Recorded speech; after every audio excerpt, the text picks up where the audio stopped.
के धक्का क्लासेस के YouTube चैनल पर आपका स्वागत है। आज हम जिस विषय पर गहरी चर्चा करने वाले हैं वो है भारत सरकार अधिनियम 1935। हमारे पास इससे जुड़े कुछ नोट्स हैं और हमारा मिशन है कि इनमें छिपी सबसे ज़रूरी और दिलचस्प पहलुओं को आपके लिए बाहर निकालना। देखिए, ये सिर्फ एक पुराना धूल भरा कानून नहीं है। इसे अक्सर आज़ाद भारत के संविधान का ब्लूप्रिंट कहा जाता है। उसने भारत में स्वशासन की नींव रखी, लेकिन क्या ये नींव मजबूत थी या इसमें कुछ दरारें भी थीं? चलिए इसी की पड़ताल करते हैं। तो सबसे पहला सवाल तो यही उठता है कि 1935 में इतने बड़े बदलाव की जरूरत ही क्यों पड़ी? 1919 का एक कानून तो पहले से ही था, फिर अचानक ऐसा क्या हो गया? इसकी कहानी भी बड़ी मजेदार है। 1919 के जो मॉन्टेग्यू चेम्सफोर्ड सुधार थे वो भारतीयों की उम्मीदों पर बिल्कुल खरे नहीं उतरे थे। वो ऐसा था जैसे किसी भूखे को खाने के लिए बस एक बिस्किट दे दिया गया हो। भारतीयों को अपने देश को चलाने में एक बड़ी भूमिका चाहिए थी और वो मांग लगातार बढ़ रही थी। तो मतलब एक तरह का दबाव बन रहा था ब्रिटिश सरकार पर। बिल्कुल। और इस दबाव को बढ़ाने वाली कुछ बड़ी घटनाएं हुई। पहली थी 1927 में आया साइमन कमीशन। सोचिए, भारत का भविष्य तय करने के लिए एक कमेटी बनाई गई और उसमें एक भी भारतीय सदस्य नहीं था। एक भी नहीं? एक भी नहीं। इसका जबरदस्त विरोध हुआ। साइमन गो बैक के नारे लगे। ये तो अपमानजनक था। बहुत ज्यादा। फिर 1930 से 1932 के बीच लंदन में गोलमेज सम्मेलन हुए, जहां भारतीय नेताओं और ब्रिटिश सरकार के बीच बातचीत हुई, लेकिन कोई नतीजा नहीं निकला। सब अपनी अपनी बात पर अड़े हुए थे। इन्हीं सबके दबाव में आकर ब्रिटिश सरकार ने 1933 में एक श्वेत पत्र या व्हाइट पेपर जारी किया और वही इस 1935 के कानून का आधार बना। तो ये कोई तोहफा नहीं था, बल्कि लंबी जद्दोजहद का नतीजा था। ठीक है, तो ये कानून दबाव और बातचीत के एक लंबे दौर के बाद आया। अब उस हिस्से पर आते हैं जो मुझे सबसे ज्यादा हैरान करता है। इस कानून का सबसे बड़ा आइडिया क्या था? मैंने नोट्स में अखिल भारतीय महासंघ या ऑल इंडिया फेडरेशन जैसी किसी चीज के बारे में पढ़ा है। ये सुनने में तो बहुत बड़ा लगता है। ये वाकई एक बहुत बड़ा और महत्वाकांक्षी आइडिया था। पहली बार ब्रिटिश सरकार ने एक ऐसे भारत की कल्पना की जिसमें ब्रिटिश प्रांत यानी वो इलाके जो सीधे अंग्रेजों के कब्जे में थे और देशी रियासतें यानी राजे रजवाड़े सब एक साथ एक संघ का हिस्सा हों। सब एक साथ? हाँ, एक तरह से ये अखंड भारत का पहला आधिकारिक नक्शा था। वाह! मतलब आज जो हम भारत का स्वरूप देखते हैं उसकी पहली झलक। लेकिन यहाँ एक ट्विस्ट है ना? हाँ, और यही इस अधिनियम की सबसे बड़ी कहानी है। ये महासंघ कभी बना ही नहीं, ये सिर्फ कागज पर रह गया। एक मिनट, मतलब कानून का जो सबसे बड़ा सपना था वही सबसे पहले टूट गया। ऐसा क्यों हुआ? क्योंकि देशी रियासतों के राजाओं ने इसमें शामिल होने से साफ इनकार कर दिया। उन्हें डर था कि अगर वो इस महासंघ में शामिल हो गए तो उनकी अपनी बादशाहत और स्वायत्तता खत्म हो जाएगी। वो दिल्ली में बैठी एक केंद्रीय सरकार के अधीन नहीं आना चाहते थे। तो अधिनियम का दिल ही काम नहीं किया। लेकिन इसका कुछ हिस्सा तो लागू हुआ होगा। शक्तियों के बंटवारे के बारे में नोट्स में कुछ लिखा है। हाँ, और वो हिस्सा आज भी हमारे लिए बहुत महत्वपूर्ण है। भले ही महासंघ नहीं बना, लेकिन शक्तियों के बंटवारे का ढांचा तैयार किया गया। इसे 3 सूचियों में बांटा गया। पहली संघीय सूची, जिसमें रक्षा, विदेशी मामले जैसे 59 राष्ट्रीय महत्व के विषय थे जिन पर सिर्फ केंद्र सरकार कानून बना सकती थी। ठीक है, जैसे आज की यूनियन लिस्ट? बिल्कुल। दूसरी थी प्रांतीय सूची, जिसमें पुलिस, शिक्षा जैसे 54 स्थानीय मामले थे जिनकी जिम्मेदारी प्रांतों को दी गई। और तीसरी थी समवर्ती सूची, जिसमें 36 विषय थे जैसे कि आपराधिक कानून, जिन पर केंद्र और प्रांत दोनों कानून बना सकते थे। अच्छा, और ये ढांचा तो हमारे आज के संविधान की रीढ़ है? हाँ, बिल्कुल वही है। ये तो सच में दिलचस्प है। लेकिन एक सवाल और है, अगर कोई ऐसा विषय हो जो इन तीनों लिस्ट में ना हो तो उसका क्या होता? बहुत अच्छा सवाल है। ऐसी शक्तियों को अवशिष्ट शक्तियां या रेजिड्यूरी पावर्स कहा गया और वो वाइसराय को दे दी गई। यानी जो शक्ति किसी की नहीं, वो सबसे बड़े बॉस की। ठीक है, तो केंद्र के लेवल पे जो सबसे बड़ा आइडिया था वो तो शुरू ही नहीं हो पाया। लेकिन प्रांतों में क्या हुआ? क्या वहां लोगों को वाकई कोई बदलाव महसूस हुआ? क्योंकि असली राजनीति तो वहीं होनी थी।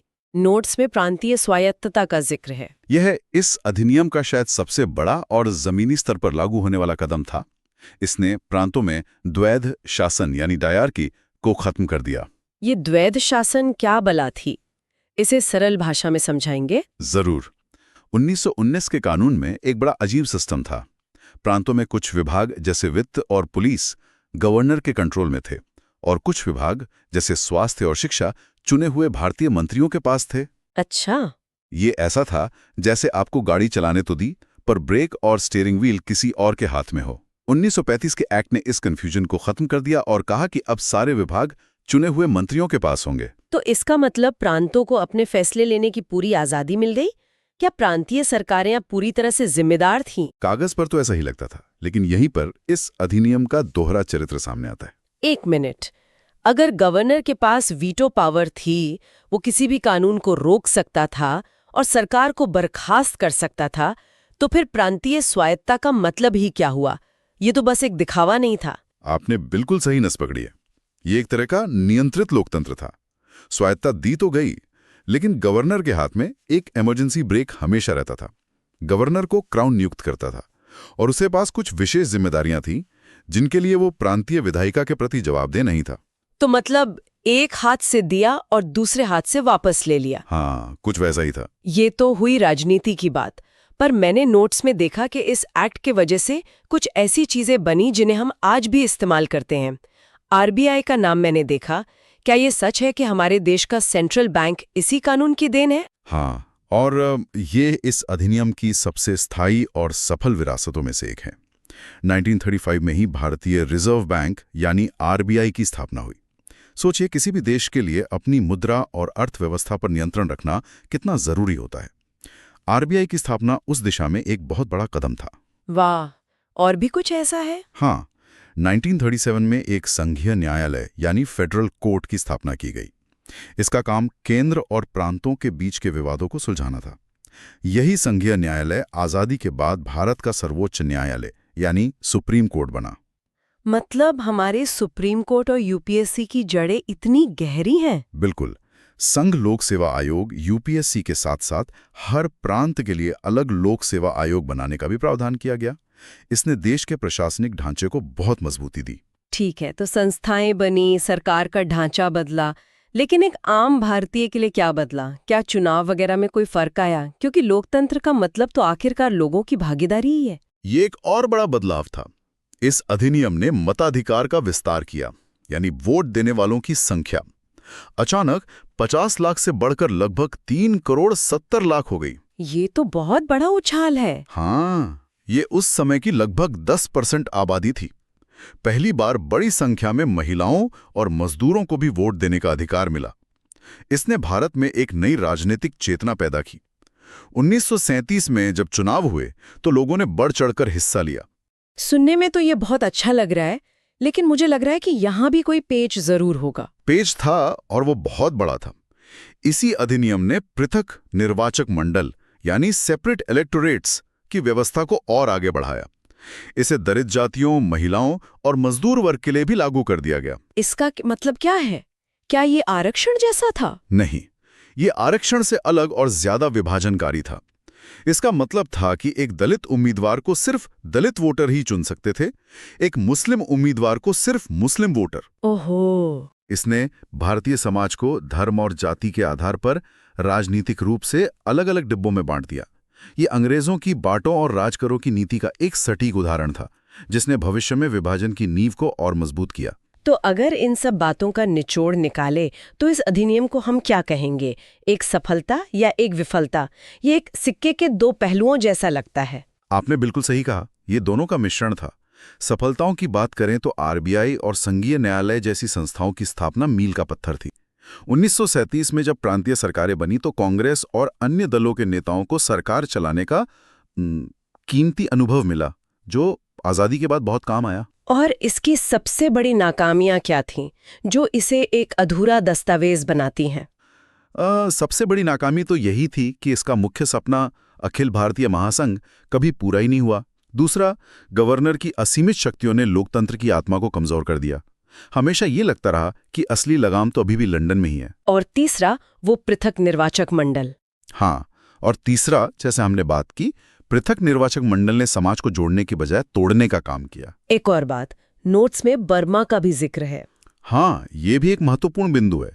इसी अधिनियम के तहत 1937 में बर्मा, आज का म्यांमार, को भारत से प्रशासनिक रूप से अलग कर दिया गया था। तो इसने भारत के भौगोलिक स्वरूप को भी बदला। तो भारत सरकार अधिनियम 1935 एक बहुत ही जटिल दस्तावेज था। एक तरफ ये स्वशासन की तरफ एक बड़ा कदम था, तो दूसरी तरफ इसमें कई नियंत्रण और शर्तें थीं। इसने भारत को आरबीआई और सुप्रीम कोर्ट जैसी स्थायी संस्थाएं दी, लेकिन सामाजिक विभाजन के बीज भी गहरे बो दिए। और यहाँ सोचने वाली बात यह है, जो हमारे श्रोताओं के लिए भी एक दिलचस्प सवाल हो सकता है, 1935 के इस अधिनियम ने अपनी तमाम कमियों के बावजूद स्वतंत्र भारत के संविधान की रूपरेखा तैयार करने में इतनी बड़ी भूमिका कैसे निभाई? क्या हमारे संविधान निर्माता इस अधिनियम की विफलताओं से सीख रहे थे, जैसे गवर्नर की शक्तियों को सीमित करना और पृथक निर्वाचक मंडल को हटाना, या वे इसकी सफलताओं को ही आगे बढ़ा रहे थे, जैसे कि शक्तियों का बंटवारा और संघीय ढांचा? यह सवाल हम अपने श्रोताओं के लिए छोड़ते हैं। के ढाका क्लासेस की तरफ से हमारा यही संदेश है कि इतिहास को समझने का मतलब केवल तथ्यों को रटना नहीं है, बल्कि यह समझना है कि उन घटनाओं ने हमारे आज को कैसे आकार दिया है।